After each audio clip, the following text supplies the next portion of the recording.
వ్యవసాయోత్పత్తుల కనీస మద్దతు ధరకు చట్టబద్ధత కల్పించాలనే డిమాండ్తో రైతులు మంగళవారం ఢిల్లీ ముట్టడికి సన్నద్ధమవుతున్నారు. పంజాబ్, హర్యానా, రాజస్థాన్, యూపీ, కేరళ, కర్ణాటక తదితర రాష్ట్రాలకు చెందిన రైతులు రేపు ఢిల్లీలోకి ప్రవేశించనున్నారు. సంయుక్త కిసాన్ మోర్చా, కిసాన్ మజ్దూర్ సంఘ్తో పాటు 200 రైతు సంఘాల తరపున కనీసం 20,000 మందికి పైగా రైతులు 2,500 ట్రాక్టర్లలో ఢిల్లీలో భారీ మార్చ్ నిర్వహించేందుకు సిద్ధమయ్యారు.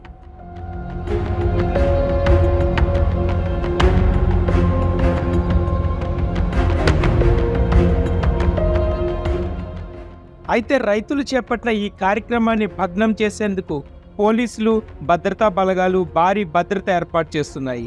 దేశ రాజధానితో పాటు హర్యానా సరిహద్దుల్లో ముందు జాగ్రత్త చర్యలు చేపట్టారు. నిషేధాజ్ఞలు అమలు చేయడంతో పాటు వాహనాల ప్రవేశాన్ని అడ్డుకునేందుకు కాంక్రీట్ దిమ్మలు, స్పైక్ బారియర్లు, ముళ్ల కంచెలను ఏర్పాటు చేశారు. టోహానా బోర్డర్ వద్ద ఇసుక కంటైనర్లను, కాంక్రీట్ బారికేడ్లు, మేకులను రోడ్లపై ఏర్పాటు చేశారు. ప్రధాని మోదీ, కేంద్ర హోంశాఖ మంత్రి అమిత్ షా నివాసాల వద్ద రైతులు నిరసన ప్రదర్శనలు చేపట్టనున్నట్లు సమాచారం రావడంతో ఉత్తరప్రదేశ్, హర్యానా రాష్ట్రాల నుంచి ఢిల్లీకి వచ్చే మార్గాల్లో తనిఖీలు ముమ్మరం చేశారు. ఎక్కడికక్కడ బారికేడ్లు ఏర్పాటు చేసి ఢిల్లీని అష్టదిగ్బంధనం చేశారు.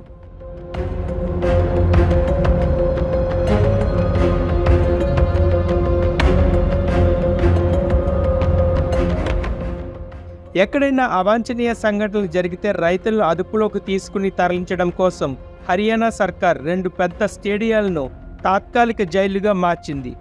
అలాగే 7 జిల్లాల్లో మొబైల్ ఇంటర్నెట్ సర్వీసుల్ని నిలిపివేసింది. రైతులు ట్రాక్టర్ ట్రాలీ మార్చ్ సహా ఎటువంటి నిరసనలు చేపట్టరాదంటూ హర్యానా ప్రభుత్వం 15 జిల్లాల పరిధిలో సెక్షన్ 144 విధించింది. మరోవైపు రైతుల డిమాండ్లపై చర్చించేందుకు కేంద్ర ప్రభుత్వం ముందుకొచ్చింది. సోమవారం సాయంత్రం చండీగఢ్లో కేంద్ర మంత్రులు అర్జున్ ముండా, గోయల్, నిత్యానంద్ రాయ్ రైతు సంఘాల నేతలతో చర్చలు జరపనున్నారు. మరోవైపు రైతుల నిరసనకు కాంగ్రెస్ పార్టీ మద్దతు ప్రకటించింది.